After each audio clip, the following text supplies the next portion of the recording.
Hello students, welcome back to second video lecture of chapter 1 Computer System Overview. In this chapter, we have also taught about some different topics like introduction and computer components and basic computer organization. In this topic, we have also discussed about input unit, output unit, CPU. In CPU, we had also taught about ALU, CU and registers, and some more topics. We had also discussed the memory and what is a memory and its type, RAM and ROM.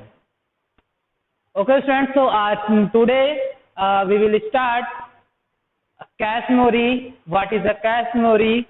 Let's start this session and discuss about the cache memory. Students, cache memory जैसे कि अगर हम बात करते हैं इसके बारे में, तो जैसे कि अगर फॉर एग्जांपल अगर हम लेंगे, तो अगर आप लोग देखोगे कि आपकी लाइफ में कुछ ऐसे वर्ड्स होते हैं या फिर कुछ ऐसे काम होते हैं या फिर अगर आप घर में देखोगे आपको कुछ ऐसे सामान होते हैं कि जिसकी ज्यादा आपको जरूरत होती है, तो आप क्या करते हो, उस चीज को किनारे कर देते हो कि जिससे कि आप बार जब भी उसको नीड हो तो आप तुरंत उसको आप अपने पास तुरंत उसका लेकर के उसके साथ उसका वर्क ले सको, मतलब जहां पे उसका यूज हो तुरंत उसका इस्तेमाल आप कर सकते हो। ठीक है, इसी तरह आपके पर जब आप सिस्टम पर कहीं वर्क कर रहे होते हो तो क्या करते हो, आप किसी अगर फाइल्स की बार बार नीड होती है तो उस फाइल्स को क्या करते हो कि अपने पास एक जगह स्टोर करके रखते हो कि आपको पता है कि हाँ मैंने यहाँ पर रखा और वो चीज हमेशा आपको याद होती है, तुरंत आप उस चीज को फाइल्स निकालते हो और जो भी उसका यूज होता है आप तुरंत उसका यूज कर लेते हो ना। तो इसी तरह सेम आपका कैश मेमोरी में, कंप्यूटर्स में एक कैश मेमोरी होती है जहां पे जैसे आप कोई भी परफॉर्मेंस करने के लिए देते हो, चाहे आप प्रिंट आउट के लिए दो, चाहे कोई भी इंस्ट्रक्शन दो फॉलो करने के लिए कंप्यूटर्स को, तो या फिर अगर आप किसी चीज की पर्टिकुलर मीनिंग की या फिर कोई भी टेक्स्ट लिख रहे हो या किसी चीज को मेंशन कर रहे हो, तो कुछ वर्ड्स जो होते हैं इंपॉर्टेंट होते हैं या जो भी चीजें उसको इंपॉर्टेंट लगती है कि बार बार उसका यूज होना है, तो कंप्यूटर क्या करता है उस चीजों को उसके यहाँ पे कैश मेमोरी में स्टोर कर लेता है कि जिससे कि अगर उसे कभी भी उस चीज की नीड हो तो तुरंत वो उसे पहले कैश मेमोरी में जाकर देखता है कि वहां पर वो चीज अवेलेबल है कि नहीं है। अगर नहीं है तब वो सर्च करता है, नहीं तो अदरवाइज उसे वहां पे तुरंत उसे मिल जाता है और वो फिर तुरंत उस चीज के प्रोसेसिंग स्टार्ट कर देता है, उसे कंप्लीट कर लेता है। ठीक है, मीन्स एक तरह का ये भी आपका एक special high speed storage mechanism होता है जहां पे कि आपको कुछ सेक्शन जो ये इसमें जो है मोस्ट इंपॉर्टेंट जो है मेमोरी का मेन जो है रिजर्व सेक्शन होता है, जहाँ पे आपकी जो भी डिवाइसेस डेटा होते हैं वो यहाँ पे स्टोर होते हैं इस कैश मेमोरी में, जिससे कि वो स्मूथली यहाँ से एक्सेस करता है कंप्यूटर और आसानी से वो रिप्रेजेंटेशन या फिर आपकी प्रोसेसिंग वो कंप्लीट करता है। तो आई होप आप लोगों को कैश मेमोरी बारे में समझ में आ गया होगा। अब हम चलते हैं नेक्स्ट टॉपिक देखते हैं, हमारा है storage unit. What is a storage unit? Computers need to store and retrieve data for processing since primary memory has a limited storage capacity and is not a permanent. Secondary storage devices are used to store large amount of data permanently. Means computers जो होता है अपने पास data या information को store रखने के लिए, उसके पास प्रोसेसिंग के लिए एक प्राइमरी और सेकेंडरी मेमोरी 2 टाइप्स की होती है। ठीक है, मीन्स स्टोरेज के लिए। तो जैसा मैंने आपको पहले ही बताया था मेमोरीज में प्रीवियस क्लास में कि जो आपकी मेमोरी होती है वो आपकी 2 टाइप्स की होती है, primary memory and secondary memory, और उसका जो मेन पर्पस क्या होता है, स्टोरेज के लिए होता है। ठीक है, तो इसी तरह आपका अगर हम बात करेंगे तो प्राइमरी मेमोरी में जो भी चीजें आपकी स्टोर करते हो या डेटा या इंफॉर्मेशन वो हमारी टेम्परेरी होती है, और अगर हम बात करते हैं सेकेंडरी स्टोरेज में अगर आप स्टोर करते हो तो वो क्या होती है, परमानेंट, हम उसमें स्टोर कर सकते हैं। To specify the storage capacity of storage devices, same units of memory are used, which are used for measuring primary memory. में जैसे कि हमने बताया था कि जो भी इसकी कैपेसिटी होती है स्टोरेज यूनिट की कि वो कितने यूनिट तक का डेटा स्टोर कर सकता है, जैसा कि मैंने आपको बताया था मेमोरी यूनिट में कि इतने तक का डेटा वो स्टोर कर सकता है। जो सबसे छोटी यूनिट क्या होती है मेमोरी की, सेम चीज आपकी स्टोरेज यूनिट में भी होती है।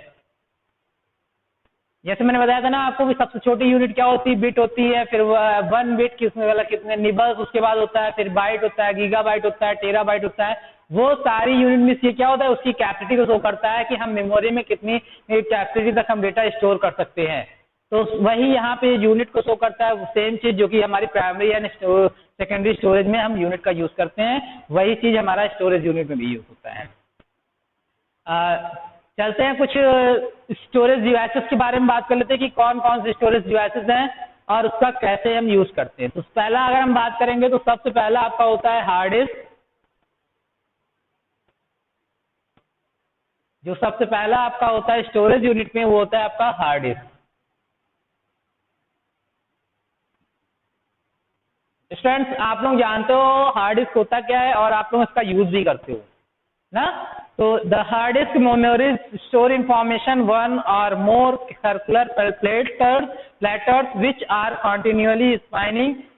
These rotating disks are coated with magnetic materials and stacked with space between them. Means कहने का मतलब ये है कि जो आपकी हार्ड डिस्क होती है ये क्या होती है, फ्लैट की तरह होती है, ठीक है, जो कि कई पार्ट में क्या होते हैं, इस तरह से ये डिवाइड होता है, कई सेक्टर्स कई पार्ट में जिसे हम कहते हैं, इस तरह से ये डिवाइड होता है अलग अलग प्लाट में, जिसके ठीक है, जिसमें कि ये क्या करता है, प्लेटर्स ये मूव करता है, स्पिनिंग की तरह रोटेटिंग करता है, जो कि ये जो प्लेट होती है ये मैग्नेटिक, जो इस पे जो रेडियल फॉर्म होता है वो मैग्नेटिक मटेरियल के थ्रू ये मतलब इस पे स्टोर होता है। एंड जो भी चीज अगर हम इसमें रिकॉर्ड करते हैं वो मैग्नेटिक हेड्स की या मैग्नेटिक रोटेटिंग मैग्नेटिक टेप्स के थ्रू या फिर मैग्नेटिक सिग्नल्स के थ्रू या मैग्नेटिक आप बोल सकते हो, उसी फॉर्म में क्या होता है, इसमें रीडेबल, इसे रीड किया सकता है, इसमें इरेज किया सकता है उसी फॉर्म के थ्रू।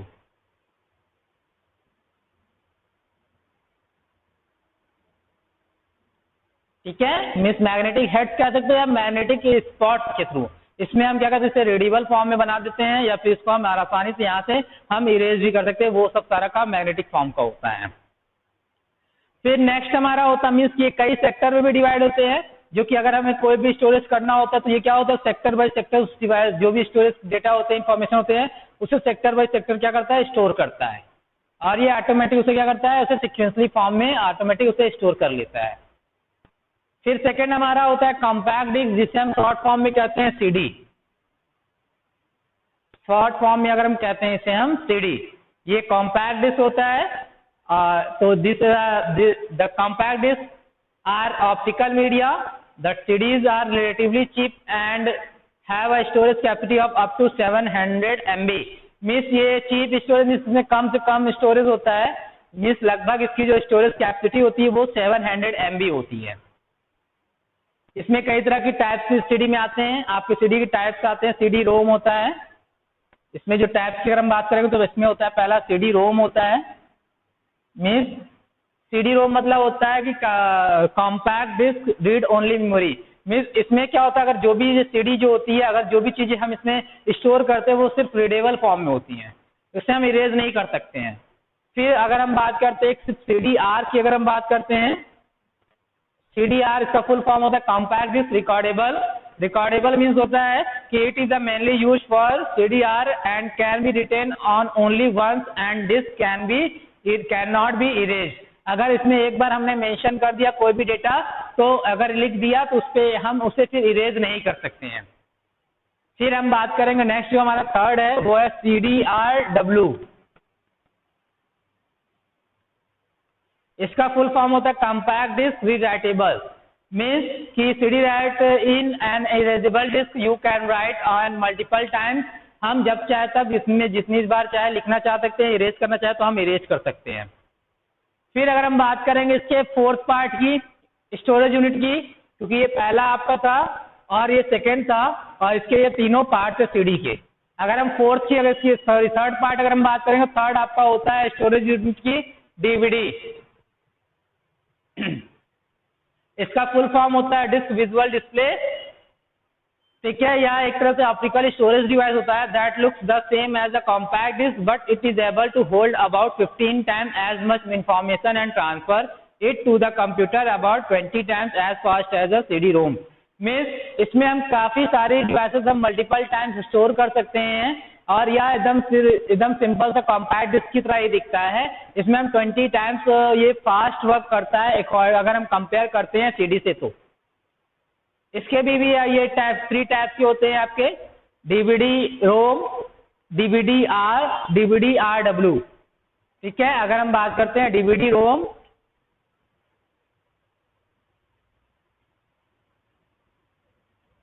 DVR-W, तो पहले हम बात करेंगे DVD रोम की। जैसा मैंने बताया था स्टूडेंट्स, इसमें CDR रोम में क्या होता है, सिर्फ इसमें जो भी डेटा होते हैं वो रीडेबल फॉर्म में होते हैं, कि सिर्फ उसे हम रीड कर सकते हैं। और ठीक है, इससे आपका DVD में होता है कि this is the read only, DVD means या केवल रीड के फॉर्म में होता है, इसमें हम सिर्फ रीड कर सकते हैं। Once recorded initially you can not write on it, means अगर एक बार इसमें कुछ मेंशन हो गया दोबारा आप इसमें कुछ लिख नहीं सकते हैं आप फिर, ठीक है। फिर DVD-R की बात करें तो रिकॉर्डेबल फॉर्म होता है, जिसे हम कहते हैं DVD-R similar to CDR, so allows users to write on the disk once but read it many times। Means आप क्या होता है कि अगर आप एक बार इसमें रीड कर लेते हो DVD-R में, एक बार अगर आपने कोई चीज मेंशन कर दिया तो वो रीडेबल फॉर्म में हो जाएगा और फिर दोबारा आप इसमें कुछ चीजें लिख नहीं सकते हो आप, ठीक है, और कई बार आप रीड कर सकते हो उसे। DVD-R-W क्या होता है, DVD रीराइटेबल होता है, मीन्स इसमें हम कई बार हम इसमें लिख भी सकते हैं, इरेज भी कर सकते हैं, वो आप हर काम कर सकते हो DVD-R-W में, रीराइटेबल जिसे हम कहते हैं। फिर नेक्स्ट हमारा होता है स्टूडेंट, ये आपका थर्ड था, अब हमारा जो फोर्थ आएगा वो होता है फ्लैश डिस्क।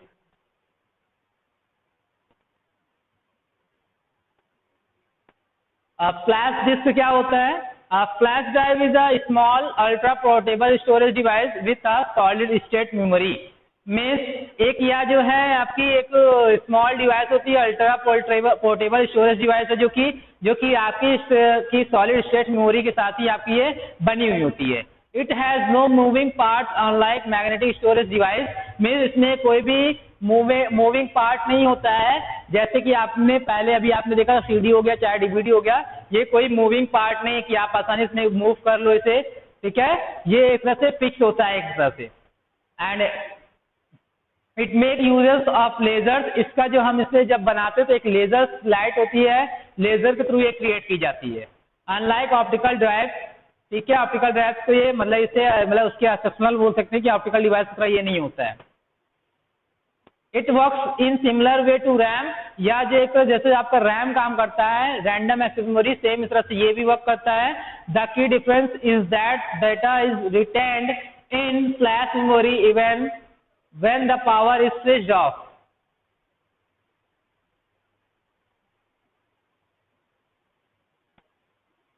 और इसमें जो डेटा स्टोरेज की जो रेंज होती है वो 256 मेगाबाइट से 128 GB तक की आप डेटा इसमें स्टोरेज कर सकते हो आप। फिर नेक्स्ट अगर हम बात करते हैं ब्लू रे डिस्क की, तो ब्लू रे डिस्क क्या होता है आपका, Blu-ray disc is an optical disc storage media format, its main uses are high definition video and data storage. Means Blu-ray disc में क्या होता है, ये एक तरह से optical disc storage media format में होता है, जिसमें कि हम हाई डेटा में इसमें जो भी डेटा हाई डेफिनेशन की वीडियोस होती हैं, डेटा होते हैं, उसको हम इसमें स्टोर कर सकते हैं, ठीक है। ये भी आपकी CD DVD की तरह होती है, बट इसमें क्या होता है कि एक ब्लू लाइट से इसमें जो अगर इसे रीड राइट फॉर्म में अगर इसमें डेटा स्टोर करना होता है तो इसे एक ब्लू लेजर लाइट होती है, उसके थ्रू हम इसमें डेटा को स्टोर करते हैं। तो स्टूडेंट्स ये आपका स्टोरेज यूनिट यहाँ पे फिनिश होता है। फिर अब हम बात करेंगे नेक्स्ट जो हमारा है मोबाइल सिस्टम। तो मोबाइल सिस्टम के बारे में हम बात करेंगे कि इसकी ऑर्गेनाइजेशन कैसे की जाती है और क्या होता है मोबाइल सिस्टम। तो स्टूडेंट जैसा कि आप लोग जैसे कि कंप्यूटर्स में अभी आप लोगों ने पिछले लेक्चर्स में पढ़ा था कि कंप्यूटर्स का जो मेन पार्ट होता है वो CPU होता है। कंप्यूटर्स पूरी ऑर्गेनाइज मतलब अगर हम कंप्यूटर की बात करेंगे, जैसे हम यहाँ कहते हैं कंप्यूटर, मोबाइल की हम कहते हैं कंप्यूटर सिस्टम ऑर्गेनाइजेशन। तो अगर हम पहले कंप्यूटर सिस्टम देखेंगे तो कंप्यूटर सिस्टम्स कैसे होते हैं आपके, लाइक टीवी की जैसे होते हैं, ठीक है, जो कि LCD टाइप में होते हैं और जिसमें कई सारे कंपोनेंट्स ऐड होते हैं। तो इसी तरह आपका मोबाइल सिस्टम में भी आपके मोबाइल जो होती है आपकी मॉनिटर की तरह होती है और जिसमें कई सारे सिस्टम्स अटैच होते हैं और उस सिस्टम्स के रिलेटेड कई सारे पार्ट्स होते हैं जो कि आप उसी के बारे में डिस्कस करेंगे और ठीक है कि देखते हैं उस कौन कौन से पार्ट है।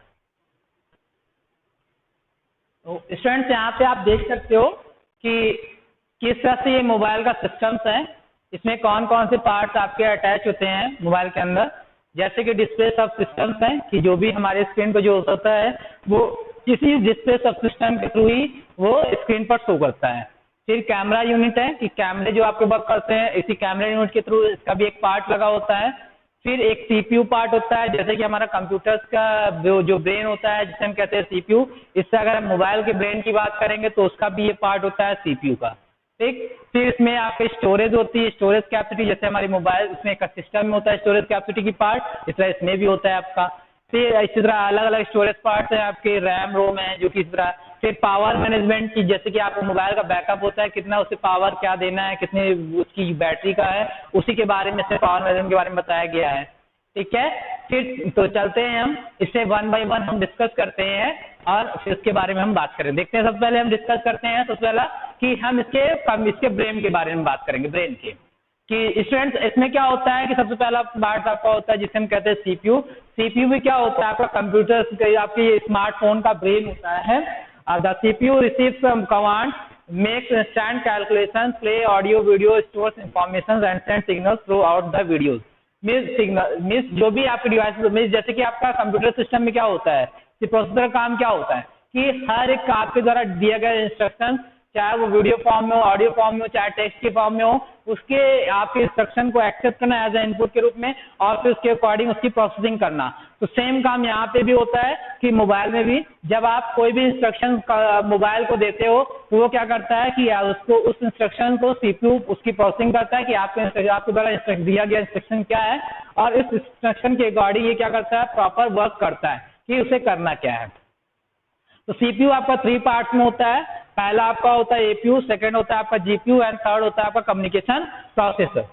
अगर हम बात करेंगे सबसे पहले हम एपीयू की, तो एपीयू का फुल फॉर्म होता है एप्लीकेशन प्रोसेसिंग यूनिट, जिसे हम कहते हैं दिस सब system is responsible for governing controlling all types of operation taking place on a mobile system by running various types of mobile application.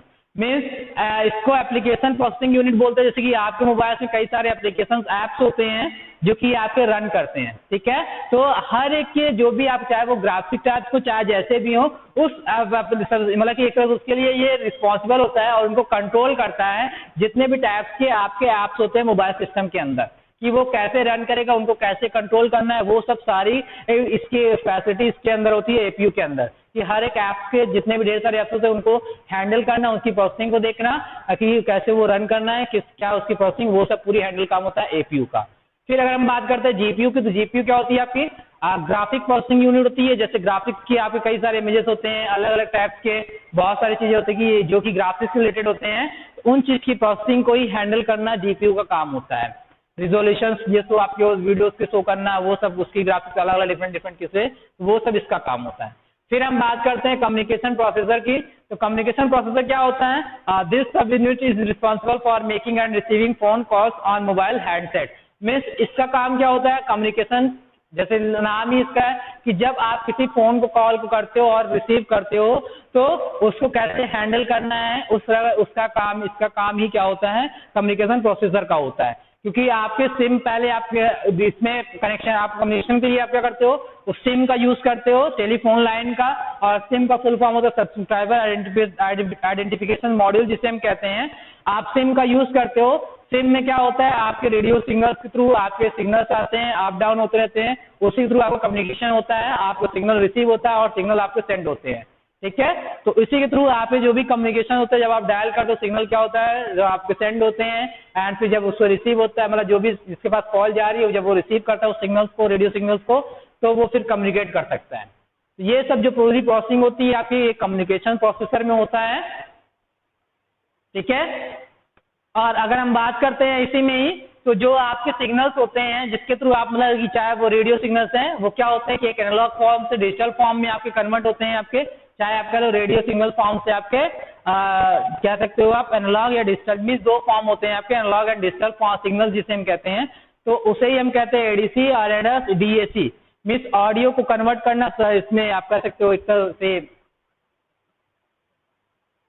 बोल सकते हैं। मीन्स एक तो एनालॉग फॉर्म में जब आप ट्रांसफर करते हो वो एनालॉग फॉर्म में होता है, और जब रिसीव होता है वो डिजिटल फॉर्म में आपको वॉइस जो होती है आपकी रिसीव होती है।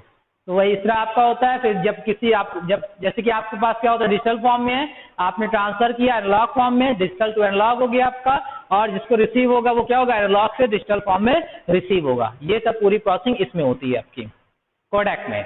फिर अगर हम बात करते हैं इसके स्टोरेज में, तो स्टोरेज में क्या होता है आपका कि अगर पहले जैसे कि आप बात करते हो इसमें मेमोरी में देखोगे आप, तो इसकी मेमोरी में जैसे कि अगर हमारी भी कंप्यूटर सिस्टम में क्या होती है, मेमोरी होती है। मेमोरी किस लिए होती है, क्योंकि वो क्या होता है, एक छोटा सा स्पेस होता है जहाँ पे हम जो भी स्टोरेज रखना चाहते हैं वो भी क्या होता है, टेम्परेरी फॉर्म में स्टोर होता है। तो सेम काम यहाँ पर भी मोबाइल में भी क्या होता है, मेमोरी होता है। जैसे कि आपका मेमोरी इसमें आपकी जो कि इंटरनली होती है ये मेमोरी, जिसमें कि हम क्या करते हैं कि आप जो भी चीजें हम रखते हैं वो क्या होती है, टेम्परेरी फॉर्म में होती है। ठीक है, वो जब चाहे तब वो डिलीट भी हो जाती है, या स्विच ऑफ हुआ मोबाइल तो भी आपका डिलीट हो जाएगा। ये मतलब ऐसे ही इस फॉर्म में होता है। ये जैसे आपका रैम एंड रोम उसमें होता है, सेम काम इसमें होता है रैम एंड रोम का।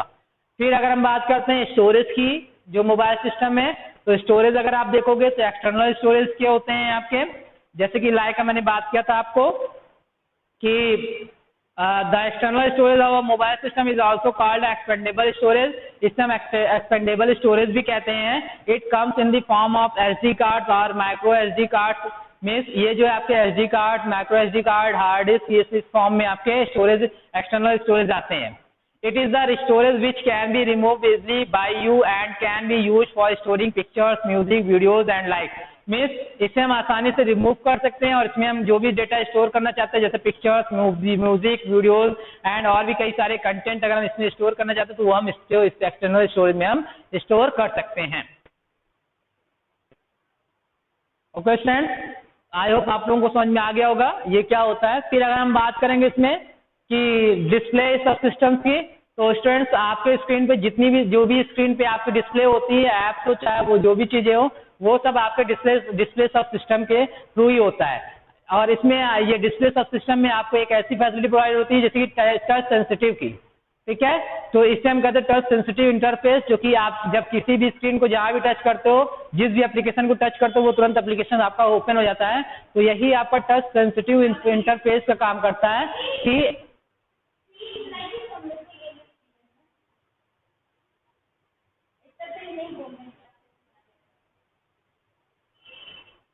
तो इस तरह से हम क्या करते हैं, इसमें हम टच करते हैं अपने स्क्रीन से मोबाइल पर, तो हमारे जिस भी चीज को हम टच करते हैं उसके अकॉर्डिंग वो वर्क करता है सेंसिंग डिवाइस के अकॉर्डिंग। इस तरह जैसे आपकी कीबोर्ड होते हैं, कीबोर्ड जैसे वो भी आपका टच पे काम करता है, वो भी टच सेंसिटिव होता है, टच सेंस पर। जैसे आप कीबोर्ड से आपको जैसे ही आप ओपन होता है, आप उसमें जो भी की टच करते हो उसके अकॉर्डिंग वो वर्क करता है आपका मोबाइल। डिस्प्ले स्क्रीन आपकी आती है जिसमें कि आपको कई भी सारे पिक्चर्स, इमेजेस आप देख सकते हो आप आसानी से। ये आपके डिस्प्ले सब सिस्टम का काम होता है। फिर अगर हम बात करेंगे हम कैमरा यूनिट की, तो स्टूडेंट्स इसमें आप लोगों को पता है कि कैमरा का यूज कैसे करते हो आप मोबाइल में, कि जब आप फोटो क्लिक करते हो तो उसके आप अपने अकॉर्डिंग रेजोल्यूशन उसका सेट कर सकते हो आप आपके अकॉर्डिंग कि कैसी आपको पिक्चर्स दिखनी चाहिए। उसमें कई सारे उसमें सेटिंग के ऑप्शन होते हैं कि कैमरे में, कि आप अपने अकॉर्डिंग जैसे भी सेट करना चाहते हो आप कर सकते हो। उसमें उसकी साइज इमेज की घटा सकते हो, बढ़ा सकते हो, रेजोल्यूशन उसकी क्वालिटी को आप अपने अकॉर्डिंग हैंडल कर सकते हो। इस कैमरे यूनिट के कैमरा यूनिट का ये सब काम होता है आपका। फिर हम बात करेंगे अगर हमारा जो लास्ट है वो है हमारा पावर मैनेजमेंट। पावर मैनेजमेंट क्या होता है student? This sub unit is responsible for providing power to mobile system. ये जो रिस्पॉन्सिबल होता है कि सिस्टम जो भी मोबाइल सिस्टम होता है उसको पावर प्रोवाइड करना होता है, इसका काम। The mobile systems work on limited power provided through an attached battery unit, जो कि आपके मोबाइल सिस्टम जो होता है आपको बैटरी यूनिट जो होती है आपके अटैच होती है, उसी से ही आपके मोबाइल सिस्टम को क्या होता है पावर सप्लाई करता है, जो कि बैटरी यूनिट होता है, जो कि इसी के थ्रू।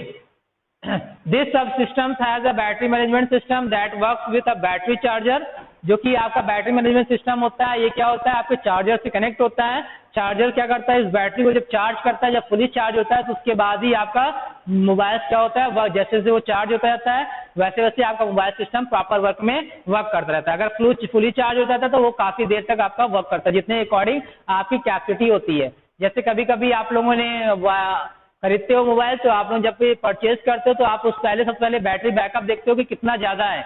जितने आपके मिली एम्पियर्स हावर्स में आपके वो कम ज्यादा होंगे, जिसे आप देखते हैं 2000, 3000, 20, 250, 100,000 mAh, मेगाहर्ट्ज जिसे हम कहते हैं, मिली एम्पियर्स हर्ट्ज जिसे बोलते हैं, उस तरह से आप ये सब देख करके ही उसके अकॉर्डिंग आप वर्क करते हो कि ताकि जितना भी आपका बैटरी बैकअप अच्छा होगा उतनी ही ज्यादा आपका मोबाइल अच्छे से वर्क करेगा, उतना ज्यादा वो चलेगा ना। इसके अकॉर्डिंग हम इस तरह से इस पे हम वर्क करते हैं और इस तरह से हम हैंडल करते हैं अपने मोबाइल की बैटरी बैकअप को। इस तरह से ये पूरा फंक्शन आपका जो है मोबाइल का वर्क करता है। ओके, तो आई होप आप लोगों को मोबाइल सिस्टम के बारे में स्टूडेंट समझ में आ गया होगा कि मोबाइल सिस्टम होता क्या है। चलते हैं नेक्स्ट टॉपिक देखते हैं। नेक्स्ट टॉपिक हमारा टाइप्स ऑफ सॉफ्टवेयर। तो स्टूडेंट्स हम आज के लिए इतना ही रखते हैं और इसके आगे हम डिस्कस करेंगे नेक्स्ट वीडियो लेक्चर्स में। Okay students, thank you so much, have a nice day.